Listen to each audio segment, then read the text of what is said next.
Hey guys, it's Ethan from Zimmer Labs. Long time no video, so I want to apologize for that and let you guys know that I've got a whole bunch of videos coming fast and furious for you.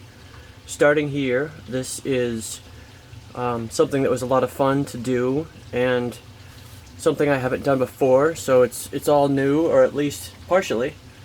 This is Derek's Mentor Graflex.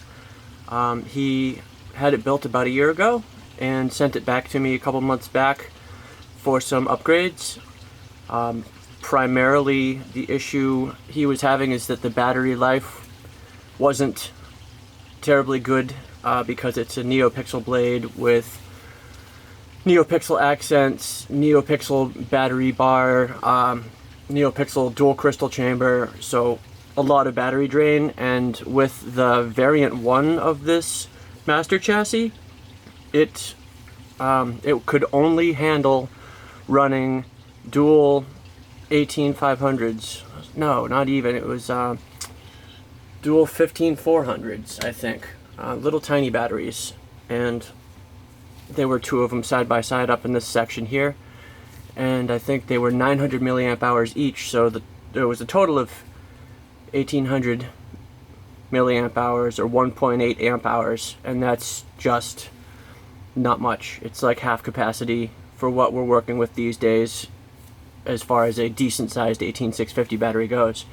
But luckily Rick Ryo Goth 3 Designs has given us another option and a released variant 2 to the master, or the Mentor chassis. And so what we did was make a hybrid starting with Derek's Mentor chassis variant 1. Basically this section stayed the same, and everything from here up also stayed the same. So these are all variant 1 parts, but the bottom section went with the variant 2 parts, and with just a little bit of trimming and modifying here and there, the whole thing fits together quite nicely, seamlessly, and the result is really terrific visuals and really terrific battery life. Let's get into it a little bit and I'll show you guys how and why. To begin with, as I just showed you, this section here comes apart from the top section. That's because this section, the blade holder and the switches, as well as the plasma gate, this is intended to be, or to stay inside the top of the hilt. This would be here, so you just have these 3 threaded rods coming out the bottom. So if you were popping open the hilt to check out the crystal reveal, you could just slide this section out. It's totally self-contained, but this section also comes out the way I set up the overall saber. Next up, we have one really long double-pointed quartz crystal spear, function, power, and switch connectors, and then some really cool just design implements like a massive radiator fin section.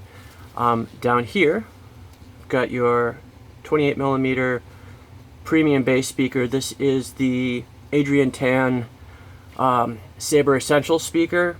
Derek really had his heart set on using that speaker. I personally haven't had enough, I haven't seen enough difference when using these to warrant the extra cost of using them. That isn't to say that it isn't a great speaker, because it is. It's a terrific speaker. But your standard 28mm Vico premium bass speaker is also a terrific speaker, and coming in at around 60% less, it's kind of hard to legitimize spending $15, $20 on this speaker when you could get the other guy for $6 or $7.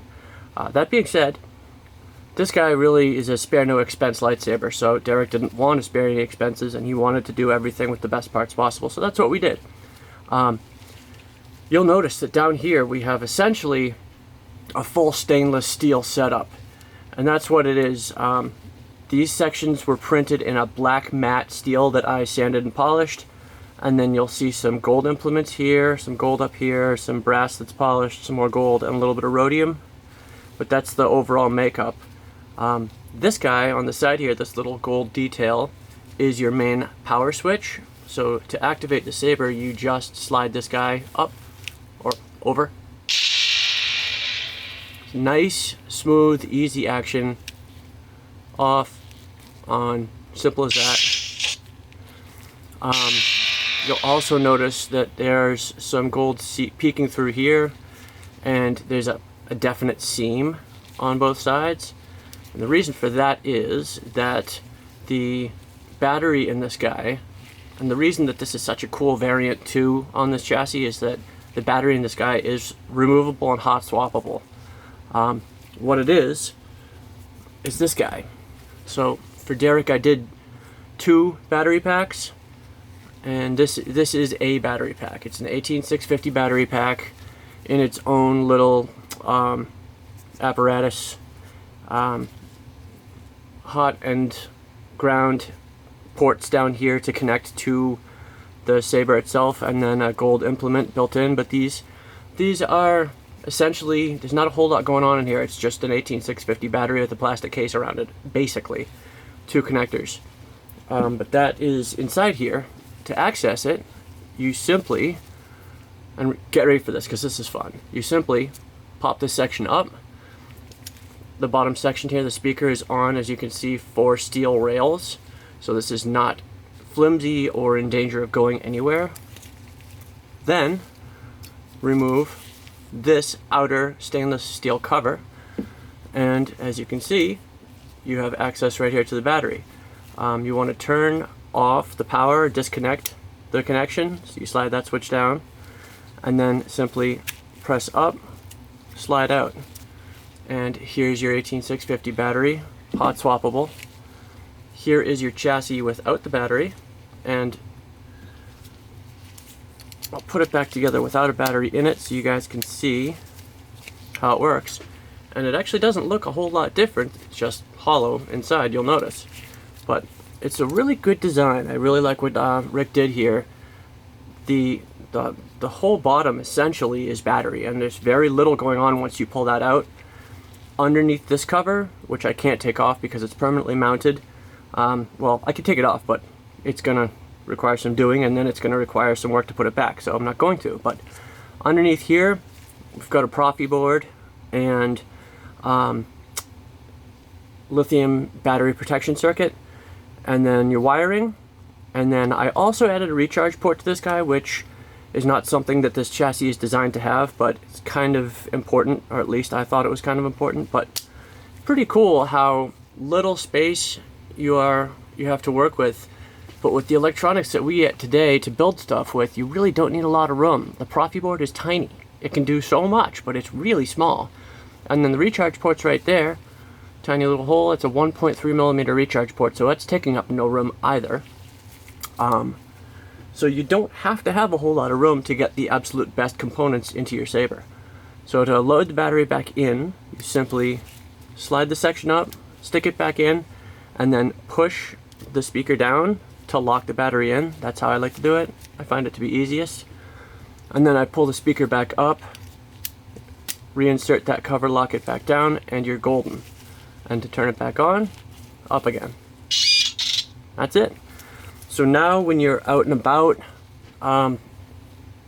the battery that's in each pack is a 3500 milliamp hour, so 3.5 amp hour battery. And Derek's gonna have 2 of these handy. You can make as many of these as you want. So like if you're going on, I don't know, a camping expedition to Disney World for, I don't know, the new Star Wars theme park opening or something, and you want to bring your saber with you and you want to run it for a week, you probably, I don't know, go get 6 or 7 of these, charge them all up, and you won't have to worry about plugging the saber in for a week, because you can, when it dies, you pop this out, stick a new battery in on the fly, and you're good to go. So it's a really great design. It's kind of reminiscent of what, you know, Milwaukee, DeWalt, and other tool manufacturers have done with all the 18-volt power tools that you see these days. They all just take one uniform battery, big honking 18-volt battery that slides into the bottom, and you can use it on your drill or your sawzall or your circular saw or your impact wrench or whatever you're using. Same idea here. Got a standard 18650 size battery. I'm not sure if Goth is going to do additional chassis that can take these batteries, but it would be a great idea if you did, because if you standardize this battery and then you do a bunch of chassis that can use this battery, all your customers are going to have a real nice solution just across the board, have all their Sabres powered by the same battery that they can just make a few copies of, charge them up when they need them, have them handy. So just a thought, Rick. As I was saying, I put a recharge port in right there. It's a small 1.3 millimeter. That is not something that you can necessarily do in any build if you're doing this chassis. The reason being, this is a modified chassis. This piece right here is 6 or 7 millimeters longer than the standard part that you guys can order on Shapeways. If you check out the Goth 3 Design store, you'll see that there's custom requests, and that's because Rick made these for me for Derek, and these are longer than usual plates. And the reason why is because, like I said, Derek wanted this speaker. And you'll notice that this speaker cover does not go all the way down over this black plastic piece, and that's because this design is intended for a super thin, super flat 28 millimeter speaker, but not a bass speaker. So in order to accommodate a bigger bass speaker, you had to kind of fudge the build. And to do that, you couldn't put the cover all the way down over the speaker section here. And that's fine, because you can glue it into place, but then when you close it up and lock it in, if these plates aren't longer than the standard size, then there's going to be a gap of about that much, you know, close to ½ an inch right here, where there's just a big plastic section and a gap. So thank you very much to Rick for doing the custom work and designing these custom pieces for the Sabre, because that allowed me to do a recharge port here, to use a 28 millimeter bass speaker, to make the whole thing look really good, and to make my customer happy, because he really just was hell-bent on having more sound, a better speaker in this than the real low-profile basic 28 millimeter speaker was going to allow. So I think I've talked this to death. I'm sure you guys are sick of hearing my voice, so let's put it together real quick and I'll show you how it works. To insert the chassis into the hilt, just like 99% of other Graflexes out there, you just line up the hole here with the glass eye hole, slide and wiggle until it goes up and you see it line up.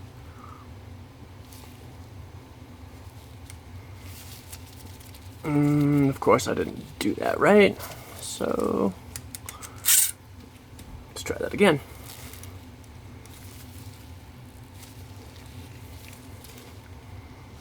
There we go. This guy's a little trickier because there is a built-in 7/8 to 1 inch blade adapter built into the blade holder, which makes things a little tighter, a little harder to slide when you're assembling, but that's pretty much how she goes right there. Now to lock it into place, just like you would expect, once you've got the stuff all lined up, you screw your glass eye in, and that locks the bottom section of the chassis into place. Then I also put a set screw. This is a 2.0 metric set screw that goes through where the flathead screw would be here, and that locks the two halves of the blade holder into place, and it also locks the blade in when you insert the blade. Let's do that next. Slide our blade in. Feel it make contact with the pogo pins, you know you're good. And then we'll just lock it down. Not too tight, just enough that we know it's snug. And there you have it. Let's turn her on. Oh, she is on. Fires right up. And Bob's your uncle.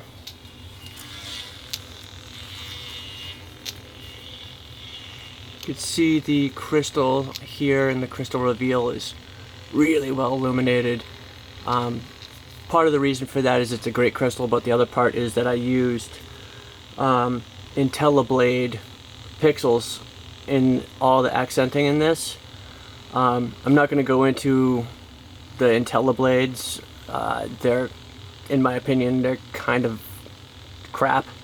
The idea is great, and it's not to say that they aren't worth giving a try. You guys want to give them a shot, go for it, but for the price, I'm not a huge fan. But theoretically, Scott Nagon did do some work in sourcing the brightest possible pixels he could find for the IntelliBlades.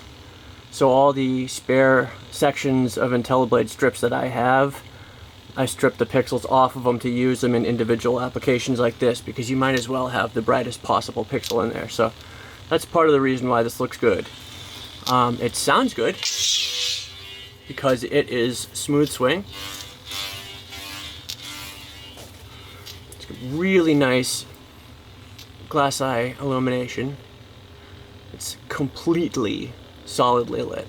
There isn't a speck of that glass eye that isn't solid lit.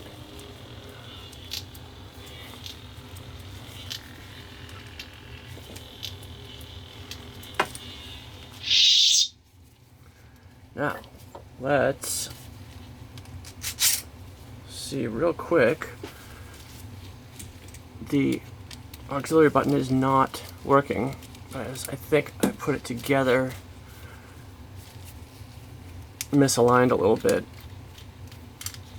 So, if you bear with me for a half a second, I'm going to recheck the alignment so that I can make sure the auxiliary button does work, so I can finish showing you guys how the saber works.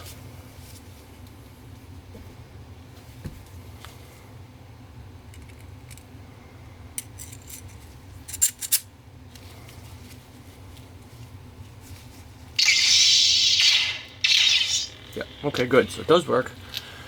And the alignment was just off. So if we get that in, slide it in, and oh, I see what happened. The little slide tab on the inside was just twisted out and facing to the right instead of facing down. So now it should work correctly.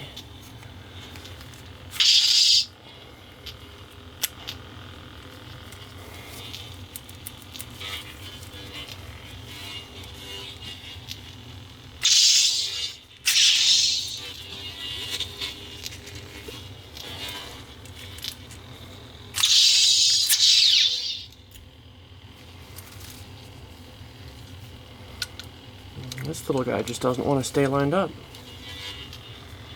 Try this one more time. I'm not going to drive you guys crazy watching me fumble around with this forever, because that's just mean.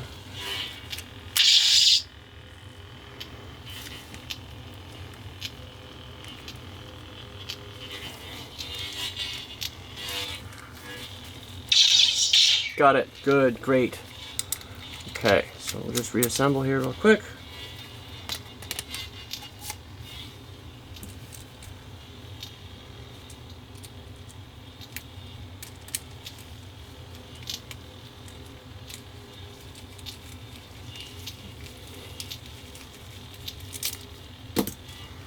Alright, that's good enough for me for now. So,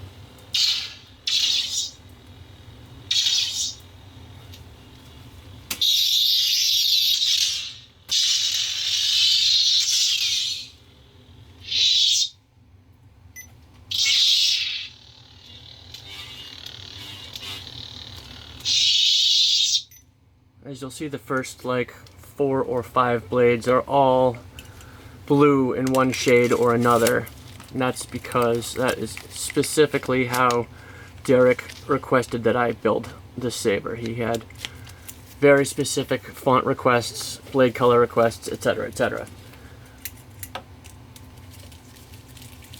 Alright, let me just quickly finish tightening everything down so that it doesn't do weird things while we're playing with it. So the third blade up is cyan.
Gotta love that smooth swing effect. It's just so well done. Adds so much realism to the whole effect.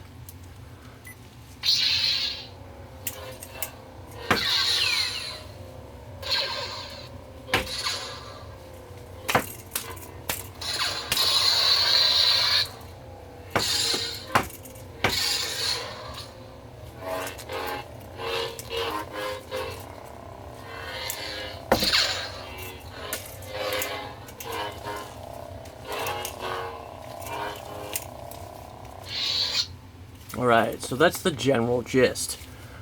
Derek, let me know what you think. Unless I'm forgetting anything. She's all set, she's ready to go back. Like I said, there are 2 battery packs. And what else is there to tell you guys about this one? There's one other thing to tell you about this.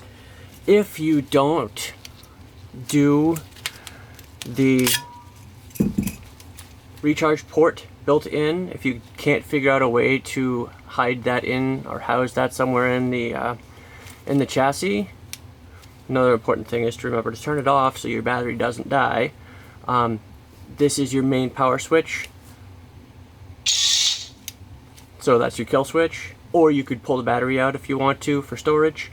But if you want to recharge this guy and you don't have a recharge port, the other option is that Goth 3 Designs offers a separate charging station, which is basically just a 3D printed part that this battery slides into, and then that's got a USB port, and you run a wall plug USB cable into the brick, and then you plug this in the brick to charge these. So you've got that option, or the recharge port built into the Saber option. I opted for that because it's a more cost-effective thing to do. All you need is a charging cable, as opposed to another part that you have to buy and build, and another part to break to charge your batteries, when you could just have a charging port. But I like the idea, I like the option. I think that Rick did a good idea having that as an additional possibility. But that being said, I think that's about it on this guy. To Derek, let me know your thoughts, and stay tuned because I've got 4, 5, 6 more sabers to do videos of, and they are coming your way next.